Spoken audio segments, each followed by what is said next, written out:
Okay, this is continuing with the Holy Grail of Wisdom Quotes, a book about quotes by me, Pete Rogers. We're going in alphabetical order. Now we're on quotes about friendship. The first one is from the Bible, the Old Testament, Ruth, chapter 1, verse 16.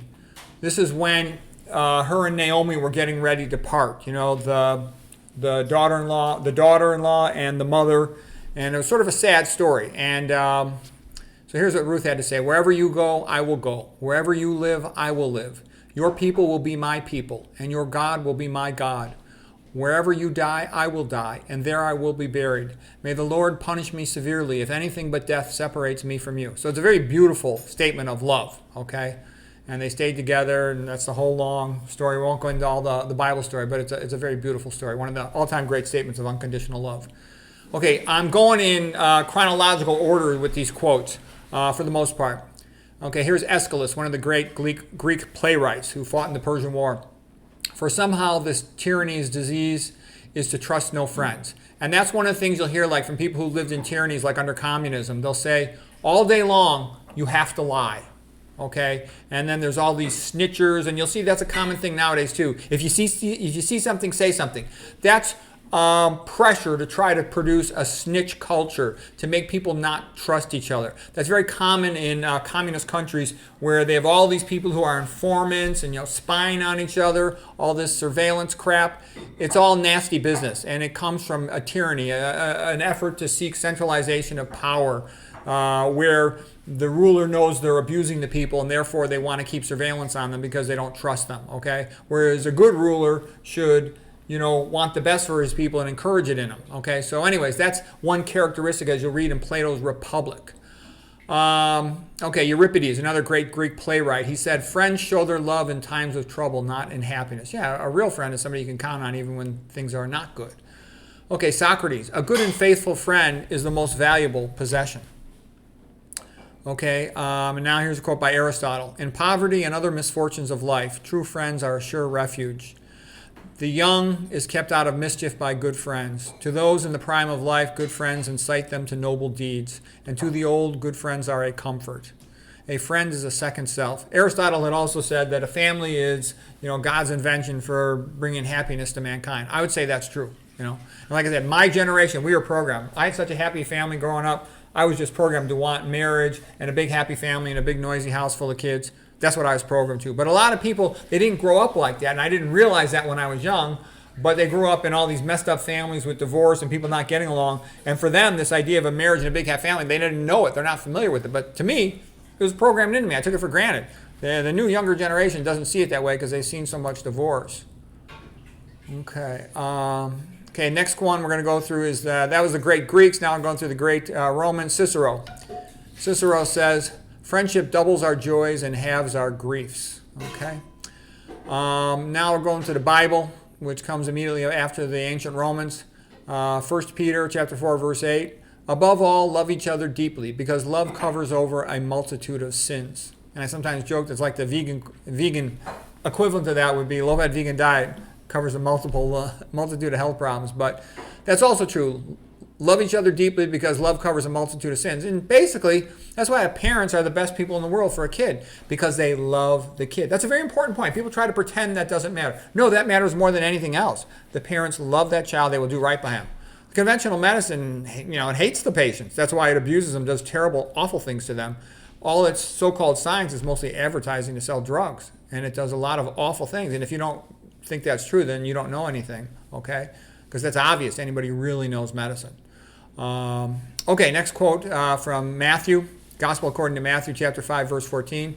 "You are the light of the world. Let your light shine before men, that they may see your good deeds and glorify your Father in heaven." Yeah, and that's also a song. "You are the light of the world."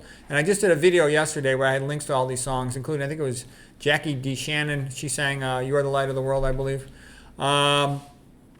"Friends are a man's most valuable possession, so always try to make them." Francesco Guicciardini. So he was a great historian of the Italian Renaissance. Okay, Miguel Cervantes, author of Don Quixote. "Tell me what company thou keepest, and I will tell thee who thou art." Yeah, basically you start becoming like your friends, so try to pick good friends. And that's a common thing. Kids get into mischief. If kids start hanging around with kids that are drinking alcohol, they'll drink alcohol. If they're hanging around kids who smoke pot, they'll smoke pot. If they're hanging around kids who are working hard and studying, they'll work hard and study. So you want your kid around kids that are doing good things. It's good to get them on the math team, good to get them to play a musical instrument, good to get them doing things like that, like the JETS, Junior Engineering and Technical Society. Those are good activities. Be on the debate team. Okay, John Wesley, the English Anglican theologian from the 1700s, founder of the Methodist Church, he said, "Do all the good you can, by all the means you can, and all the ways you can, and all the places you can, at all the times you can, to all the people you can, as long as you can." That's a pretty good philosophy for life. Goethe, treat people as if they were what they ought to be, and you help them to become what they are capable of being. Yeah, you give them the benefit of the doubt. You give them encouragement. People need that. Okay. Goethe said a lot of good things. One of the other things he said this quote reminds me of is, in order to learn a complex topic, a man must love it, because that love gets you to push through all the tedium that's the plateau phase before you get into the more advanced stuff. The long sort of intermediate phase. Ralph Waldo Emerson, the transcendentalist of the United States in the 1800s, he said, "The ornament of a house is the friends who frequent it." Yeah, like my parents' house. It was a great place when my mom was around. She loved us to be home, and she made everything joyful. But after my mom died, the house wasn't like the same place anymore. It was just a building, Okay, Ralph Waldo Emerson. "A friend is a person with whom I may be sincere. Before him I may think aloud." Yeah, your friend lets you just be yourself and doesn't hassle you with all this, communist political correctness bullshit, okay? You can just be yourself. You don't have somebody telling you, you have to play along with all this nonsense in the modern world that you have to play along with. You can't tell a joke, Look at the modern, attitudes. It's okay to, KI, then LL babies and make them into medicines and eat them as cannibals. But oh no, you can't make a joke that makes fun of anybody who's in a so-called victim group. And everybody's in a victim group except a Caucasian Christian male. Everybody else is a victim. So he's the evil cause of all the evil in the world. It's like, give me a frickin' break. Piss off. You guys destroyed the whole country. Okay, let's see. What's next? Let's see. Mark Twain. "Keep away from people who belittle your ambitions. Small people will always do that. But the really great make you feel that you too can become great." Yeah, a good friend is somebody who sort of, first of all, that you can hang around with, that you can trust, that you like. But also, I know, like I said, when I got injured and then I got to hang around Mark Schultz, the world and Olympic champion, NCAA champion wrestler, my assistant coach, he said, "Rogers, hang around me." All I did was just listen to him. I just listened to everything he said, and it totally inspired me to get way better. He had a great influence on me. It really helped me. I was thinking about dropping out of Stanford. I was so unhappy there. So that really turned things around for me. So, that's a good thing to do. Learn what you can from your friends, and when they can teach you something, let them talk. Listen. Okay, next, Fyodor Dostoevsky. So like I said, we're going in chronological order here. One of the lines from Fyodor Dostoevsky said, "We are responsible for everyone, and I am more responsible than anyone else." It's sort of that Christian attitude of goodness and kindness that ripples outward. You're nice to the people around you, they're nice to the people around them, they're nice to the people around them, and you got this ripple effect of kindness that heads outward, and it makes things good. And he knew the only thing that could save Russia back in the 1800s was a return to more serious Christianity. And they failed to do that. And then in 1917, the Bolsheviks took over and destroyed the whole place. And, KIL, LLED, 65 million Christians. Okay, that's what happened in Russia. And one of the big parts of all that was starving them to death. Okay, that's why when I tell you, don't trust these animal rights people who want to get rid of all the animal food. You want that animal food available in case the plant food is not available. And more of the plant food is being, sprayed with, POI than SONS, okay? Making less and less of it available. A lot of the processing places aren't necessarily working like they should, so you want a backup supply of food, okay? It's not as healthy, but it's better than no food. Okay, and don't trust those environmentalist people. I went to school with them at Stanford. I know they don't have the best interests of the public at hand. They really don't. I know them, okay? I know them. I read their books. I know them personally. They are not interested in helping the public, okay? Okay, what they want is pop, then lation, then control. Okay, that's what they want. And that means reduction in size of the the population. Okay, so those people are not your friend. You should know that. All right. A quote from Oscar Wilde, ultimately the bond of all companionship, whether in marriage or in friendship, is conversation. Albert Schweitzer, in everyone's life at some time our inner fire goes out. It is then burst into flame by an encounter with another human being. We should all be thankful for those people who rekindle the inner spirit. Okay, yeah, everybody has low points in their life, and your true friends are the ones that help you bounce out of those. And part of that is Christianity and faith in God that gives you more resilience. I've seen it. The people who are Christians and religious, I've seen them bounce out of all kinds of devastating setbacks, versus I've seen a lot of these atheists, when they hit a setback and a disappointment, they often become alcoholics or drug addicts or commit suicide. I've seen really bad outcomes with them. All right, let's see. C.S. Lewis, friendship is born at that moment when one man says to another, "What? You too? I thought no one but myself."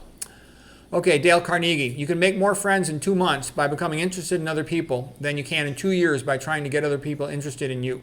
So that's good. And I think a lot of young guys, they're so intensely focused on their sports, their academics, and whatever else that they become socially quite awkward. And I know I was like that. Reading that book, Dale Carnegie's How to Win Friends and Influence People, was real helpful to me as I was trying to improve my own social skills. And you can't help being self-centered when you're pursuing an academic goal, when you're pursuing an athletic goal. So reading books like that helps, and having people that talk to you. My older brother would make fun of me. He'd say, first you say hello, then you say how you doing, the Rain Man joke, because the person gets awkward when they're in these very narrow environments for a prolonged amount of time. William Feather, politeness is an inexpensive way to make friends. Yeah, you might as well always be nice and try to be pleasant, because there's people who you could be friends with them if you're just polite and nice, or you'll not be friends. These aren't the deepest friendships, but they're still nice friendships to have. All friendships, you'd rather be friends with people than not friends with people. And so having good manners is very valuable. And it usually doesn't do you much good to spout off, because when you spout off or you insult people, all you do is make them pissed off at you, and you don't gain anything. So it's not wise to be that way. Antoine de Saint-Exupéry, my French is not so great pronunciation, but he's the author of The Little Prince. It was a great book. I read it in English and French. I thought it was extraordinary. Once you are my friend, I am responsible for you. Okay, that's a great book. If you're going to learn French, that's the book to read. Bilingual. Okay, here's a quote from Charlotte's Web. I like this one. "Why did you do all this for me? I don't deserve it. I have never done anything for you," he said. And Charlotte said, "You have been my friend, and that in itself is a tremendous thing." Yeah, a friend is a valuable thing. Somebody being your friend, they're taking a little bit of a social risk to be your friend, so you should be grateful to them for that. Jim Morrison, I think that's the rock and roll singer. "A friend is someone who gives you total freedom to be yourself, who lets you be who you really are." Yeah, they don't hassle you every 5 seconds. You can just joke around and have a good time. Friends can joke, and friends joke, and they call each other all these names, okay? It's like now they think, the pinnacle of good behavior is to have anal sex. It's like, get the hell out of here, okay? I was an athlete, and when I was young, everybody told all kinds of jokes. There wasn't a single person who was homosexual in my whole high school that I knew of. I'm sure there were probably some I didn't know about, but you would make a joke. We would make jokes about everything, and in sports and in everything we make a joke. Now it's almost like, you could never criticize that. You can spit on Christianity, but you could never say anything bad about anal sex, because anal sex is a sacrament of the communist church, okay? So you can never joke about that anymore, even though all the comedian routines would joke about that in the 1980s. You could never joke about that anymore, because two men are the same thing as your mother and father, but no, they're not, okay? But that's the kind of pressure there is in the United States, and you know where it comes from. It comes from big money above, wanting to feminize the country and weaken the country, destroy the Christian heterosexual family. So there's all this pressure on you. The Christian heterosexual family is evil. It's overpopulating the country, ruining the country. But, a gay marriage where there's no children, that's beautiful. That's the thing. It's like, give me a frickin' break. Just leave us alone. Let them be themselves. You be yourself. But there's tremendous pressure. This is all part of an attempt to destroy Western civilization, to try to make every single person feel disenfranchised so that they will pile on to Christianity, destroy it, and get rid of it. And once that happens, then slavery can be enacted. That's the goal behind it. If you can see the big picture, all of these things are connected. The estrogen chemicals in the food, the estrogen chemicals in the water, this promotion of feminism and this feminization of men, this destruction of traditional families and marriage, it's all part of the same thing, an effort to destroy Western civilization. Okay, so it's important to see the connection. The average person can't see the connection. They're too ignorant and stupid, and they just can't handle a global system thing. But that's what it's all about if you understand it and you study it. Okay, Zig Ziglar. You can have everything you want in life if you will help other people to get what they want. And then my mom used to always say this. I don't know who originated the quote. My mother used to always say this. Love many, trust few, paddle your own canoe. I'm not even sure exactly what that means. But that would be like a typical thing. My mother would say all kinds of little quotes like that all the time. Anyways, that's Quotes on Friendship. Hope you found that helpful.